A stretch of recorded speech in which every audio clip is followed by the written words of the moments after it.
நேற்றைய தினம் நம்ம ஒரு வீடியோ பண்ணியிருந்தோம். ராகுல் காந்தி முழுமையாக என்ன பேசியிருந்தார் சொல்லி அந்த வீடியோவில் ரொம்ப தெளிவாக பேசியிருந்தோம். அந்த வீடியோவுக்கு நீங்கள் கொடுத்த வரவேற்புக்கு ரொம்ப நன்றி. இன்றைக்கி நம்ம என்ன பேச போகிறோம்னா, நேற்று பேசின ராகுல் காந்தியோட பேச்சு எதுவுமே அவை குறிப்பில் இல்லை, அவை குறிப்பிலேருந்து நீக்கப்பட்டது அப்படிங்கிற ஒரு விஷயம் தெரிஞ்சிருக்கு. ராகுல் காந்தி இதை எதிர்த்து சபாநாயகருக்கு கொஞ்சம் கோபமாகவே காட்டமாகவே கடிதம் எழுதியிருக்காரு. சபாநாயகரே ஏன் இப்படி பண்ணுறீங்க அப்படிங்கிற சில விஷயத்தை பேசியிருக்காங்க.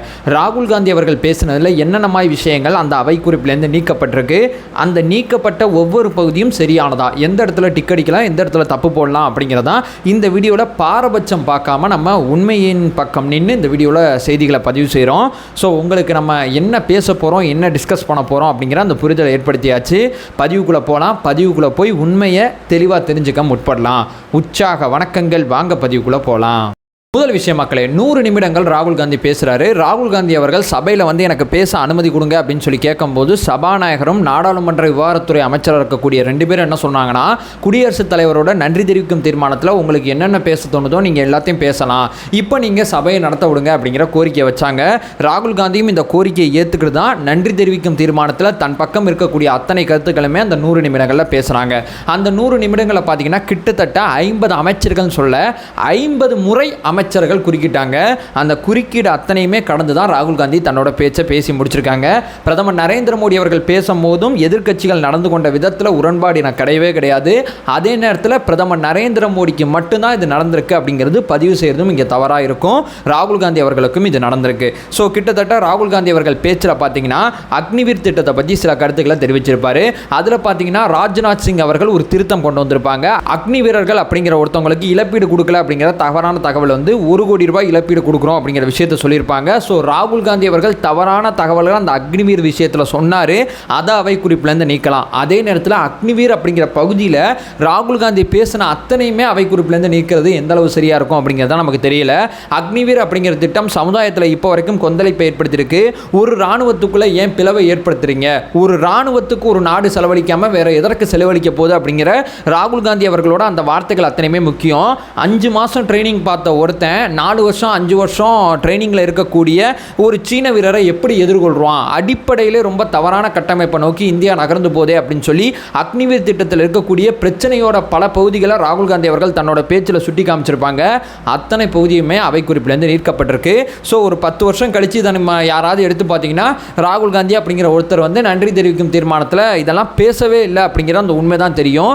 இன்னைக்கு நம்மகிட்ட சோஷியல் மீடியா இருக்குது, டிவி இருக்குது, தொலைக்காட்சி இருக்குது, 2 ஒன்று தானோ நாளிதழ்கள் இருக்குது. இதன் மூலமாக ராகுல் காந்தி இந்த மாதிரி விஷயங்கள்லாம் பேசுகிறார். இன்றைக்கி நம்ம தெரிஞ்சுக்கிறோம். அடுத்த தலைமுறை பிள்ளைகளுக்கு இப்படிப்பட்ட ஒரு விவாதம்லாம் இங்கே நடந்திருக்கு அப்படிங்கிற அந்த புரிதலே இருந்திருக்காது. ஏன்னு சொல்லி கேட்டிங்கன்னா அக்னிவீர் அப்படிங்கிற விஷயமானது அவை குறிப்பிலேருந்து நீக்கப்பட்டிருக்கு. ஸோ அக்னிவீரில் தவறான தகவலை தெரிவித்த அந்த பகுதி வரைக்கும் நம்ம ஏற்கலாம். அக்னிவீர் அப்படிங்கிற விஷயத்தை தவிர்த்தது எந்த அளவு சரியாக இருக்கும் அப்படிங்கிறது நமக்கு தெரியல. இது முதல் பாயிண்ட்.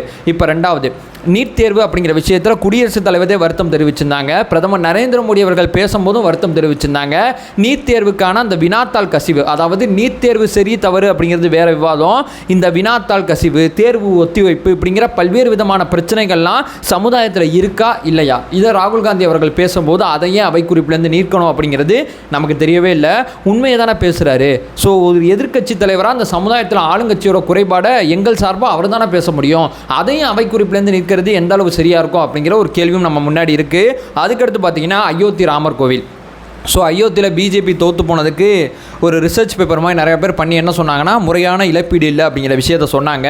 ஸோ யோகி ஆனந்த் அவர்கள் ஒரு அறிக்கை விட்டுருக்காங்க. 1700 கோடி இழப்பீடு கொடுத்துருக்கோம். கிட்டத்தட்ட 21,000 பேர் இழப்பீடு வாங்கியிருக்காங்க, நிலங்களை கொடுத்ததுக்காண்டி, கட்டடங்களை கொடுத்ததுக்காண்டி அப்படிங்கிற விஷயத்த சொல்லியிருக்காங்க. ஸோ இந்த இழப்பீடுக்குள்ளே நிறையா ஃபோர்ஜரி நடந்திருக்கு அப்படிங்கிற குற்றச்சாட்டு அயோத்தியில் இருந்ததுனால தான் அயோத்தியில் ராமர் கோவில் கட்டப்பட்ட இடத்துல பிஜேபி தோற்று போணுச்சு. ஸோ அயோத்தியில் பிஜேபி தோற்று போனதுக்கு அந்த இழப்பீடு சார்ந்த ஒரு குறைபாடுகள் இருக்குன்னு சொல்லி அவையில் கொண்டு வந்து வைக்கிறது அவை குறிப்பிலேருந்து நீக்கப்பட்டா அது எந்த அளவு சரியாக இருக்கும் அப்படிங்கிறது தெரியல.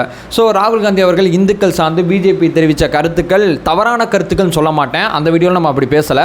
தவிர்த்திருக்க வேண்டிய கருத்துக்கள் வேணாம் சொல்லலாம், தவறான கருத்துக்கள் கிடையாது. அதை அவை குறிப்பிலேருந்து நீக்கிறது வேணாம். அதாவது பிஜேபிக்காரங்க வன்முறையை தூண்டும் இந்துக்கள் அப்படிங்கிற அந்த கருத்தை தவிர்த்திருக்கலாம். ஆனால் அது தவறான தகவல் கிடையாது. அது நாடாளுமன்றத்தில் பதிவு செய்கிற அளவு ஒர்த்தபிளான விஷயம்லாம் கிடையாது. ஆனால் நிதர்சனமான உண்மை அப்படிங்கிறது மட்டும் நமக்கு தெரியும். ஸோ அது அவை குறிப்பிலேருந்து நீக்கப்பட்டது கூட நம்ம ஒரு வகையில் ஏற்கலாம்.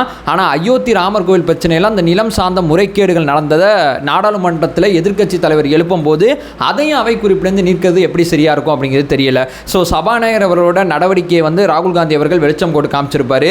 நான் வந்து கை கொடுக்கும்போது வந்து அப்படி ஏதோ இப்படி கை கொடுக்குறாரு, ஆனால் பிரதமர் நரேந்திர மோடி கை கொடுத்தாருன்னா குனிஞ்சு குறுகி நின்று கை கொடுக்குறாரு அப்படிங்கிற அவரோட கருத்துக்களை சபாநாயகர் அவை குறிப்பிலிருந்து நீக்கியிருக்காரு. ஸோ அவர் அது வேணான்னு நினச்சிருக்கலாம். அது கூட ராகுல் காந்தி அவர்கள் பர்சனலாக கூட சபாநாயகர்கிட்ட சொல்லிடலான்னு வைங்களேன், அதை கூட ஒரு வகையில் ஏற்கலாம். ஆனால் எதிர்க்கட்சி தலைவராக ராகுல் காந்தி அவர்கள் தெரிவித்த அந்த அக்னிவீர் திட்டமாக இருக்கட்டும், நீட் தேர்வாக இருக்கட்டும், பணமதிப்பிழப்பு நடவடிக்கையாக இருக்கட்டும், அவர் எடுத்து வந்த அத்தனை இந்த ஏஜென்சிஸ் அத்தனையுமே முறைகேடாக பயன்படுத்துறதா இருக்கட்டும். ஸோ இங்கே கெஜ்ரிவால் அப்படிங்கிற ஒருத்தர் அமலாக்கத்துறையால் விடுதலை அப்படிங்கிற ஒரு தீர்வு வரும்போது சிபிஐ கைது பண்ணுது. ஹேமந்த் சோரன் அப்படிங்கிற ஒருத்தர் இன்னைக்கு வெளியே இருக்காரு, அவர் மேலே குற்றச்சாட்டுக்கு எந்த விதமான ஆதாரமும் இல்லைன்னு சொல்லி நீதிமன்றம் ஜாமீன் கொடுக்குது. ஸோ அந்த அமலாக்கத்துறை சார்ந்த விஷயத்தில் கவிதா அப்படிங்கிற ஒருத்தவங்க ஜெயிலில் இருக்காங்க. அது மட்டும் இல்லாமல் அரவிந்த் கெஜ்ரிவால் அவர்கள் ஜெயிலில் இருக்காங்க. இந்த பக்கம் செந்தில் பாலாஜி அவர்கள் ஜெயிலில் இருக்காங்க. இந்த 3 பேர் வழக்கில் என்ன நடக்குது அப்படிங்கிறத நம்ம பொறுத்திருந்து பார்த்தாவே இந்த அமலாக்கத்துறை ஒரு சார்பாக இருக்கா அப்படிங்கிற ஒரு பதில் கிடச்சிரும். ஆல்ரெடி பார்த்தீங்கன்னா ஹேமந்த் சோரன் அப்படிங்கிற ஒருத்தர் வெளியே வந்துட்டார். சஞ்சய் சிங் அப்படிங்கிற ஒருத்தர் அமலாக்கத்துறை சார்ந்த அந்த குற்றச்சாட்டில் முகாந்திரம் இல்லைன்னு சொல்லி வெளியே வந்துட்டார். 2 பேர் வெளியே வந்துட்டாங்க. மிச்சம் 4 பேரை நம்ம எடை போட்டு பார்த்தாவே இந்த ஏஜென்சிஸ் ஒரு பக்கமாக இருக்குதா இல்லையா அப்படிங்கிற உண்மை நமக்கு தெரிய வந்துடும். ஸோ ஓவராலாக பார்க்கும்போது அந்த இந்துக்கள் அப்படிங்கிற கருத்தனை வந்து நம்ம வந்து தவிர்த்திருக்கலாம்னு சொல்லலாம். அல்லது சபாநாயகர் அவரோட செயல்பாடை ராகுல் காந்தி விமர்சித்ததை அவை குறிப்பிலேருந்து நீக்கலாம். அது ஒன்றும் பெரிய விஷயம் கிடையாது. மற்றபடி ஆளுங்கட்சிக்கு எதிராக இதுமே இருக்கக்கூடாது. அது அப்படியே வந்து ஓகே ஓகே ஓகே ஓகே எல்லாரும் okay okay okay okay Modi okay Modi okay Modi ஓகேன்னு சொல்கிறது மட்டும்தான் அவை குறிப்பில் இருக்கணும்னா எதற்கு நாடாளுமன்றம், எதற்கு விவாதம், எதற்கு இந்த ஜனநாயகம்? பேசாமல் சர்வாதிகார ஆட்சியை நடத்திட்டு போயிடலாமே. எல்லாரும் உங்களுக்கு மண்டையாட்டுவாங்க அப்படிங்கிற அந்த மனநிலை எப்படிப்பட்டதாக இருக்கும்? ராகுல் காந்தி அவர்கள் பேசும்போது இடைமறிப்பு நிறையா நடந்த மாதிரி பிரதமர் நரேந்திர மோடி அவர்கள் பேசும்போதும் இடைமறிப்பு நிறையா நடந்துச்சு. ரெண்டுலையுமே நமக்கு உடன்பாடு இல்லை. ஒரு சக நபர் பேசும்போது அந்த நபர் பேசுறதை கேட்டுட்டு தனக்கான வாய்ப்பு வரும்போது அதற்கு பதில் சொல்கிறது தான் ஒரு ஜனநாயகத்தோட ஆணிவேராக இருக்கும்.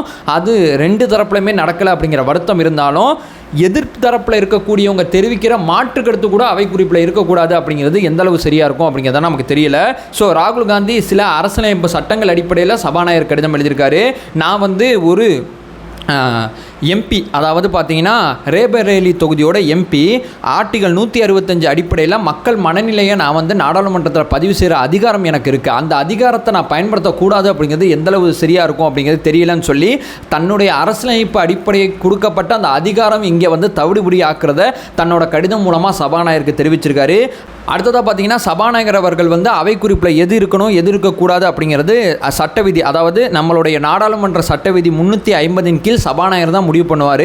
அவர் வச்சது தான் இறுதி தீர்ப்பு. அதுக்கு மேலே ஒன்றும் கிடையாது. நாடாளுமன்றத்தை பொறுத்தவரையும் சட்டமன்றத்தை பொறுத்தவரையும் சட்ட நம்பர் சபாநாயகர் என்ன சொல்கிறாரோ அதுதான் இறுதி. அதற்கு மேலே ஒன்றும் கிடையாது. நீதிமன்றம் கூட தலையிட முடியாது. ஸோ இந்த அதிகாரம் அந்த 2 பதவிக்கு இருக்கிறதுனால தான் அந்த பதவியில் யார் உட்கார்றா அப்படிங்கிறது மிக முக்கியமான இருக்குது. ஸோ அவை குறிப்பில் இருக்கக்கூடிய விஷயங்கள் அடுத்த தலைமுறை படிக்கும்போது ராகுல் காந்தி அப்படிங்கிற ஒருத்தர் இப்படிப்பட்ட விஷயங்கள்லாம் பேசலை, மாற்று கருத்தெல்லாம் தெரிவிக்கல அப்படிங்கிற அந்த உண்மை தான் அந்த மக்கள் தெரிஞ்சுப்பாங்க.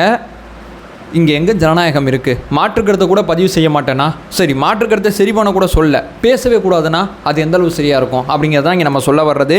ஸோ ராகுல் காந்தி அவர்கள் பேசுனதா அவை குறிப்பில் எல்லாத்தையும் இடம்பெறணும்னு நான் அந்த வீடியோ எடுக்கலும் பேசலை. இடம்பெற வேண்டிய மிக முக்கியமான விஷயங்கள் இடம்பெறாமல் இருக்கே அப்படிங்கிற வருத்தத்தோடு அந்த பதிவை இறுதி செஞ்சுக்கிறேன். உங்களுக்கு இதை பற்றி என்ன கருத்துக்கள் தோணுதோ அதை இந்த வீடியோக்குள்ளே கமெண்ட் பண்ணுங்கள். நம்ம சேனலை ஃபர்தராக ஃபாலோ பண்ணிங்கன்னா பொலிட்டிக்கல் ரீதியாக பல்வேறு விஷயங்களை பற்றி பேசிகிட்டு இருக்கோம். நம்மளோட ஒரே நோக்கம் அறியாமை அகற்ற வேண்டும், அறியாமை அகற்றப்பட வேண்டும். Thank you so much.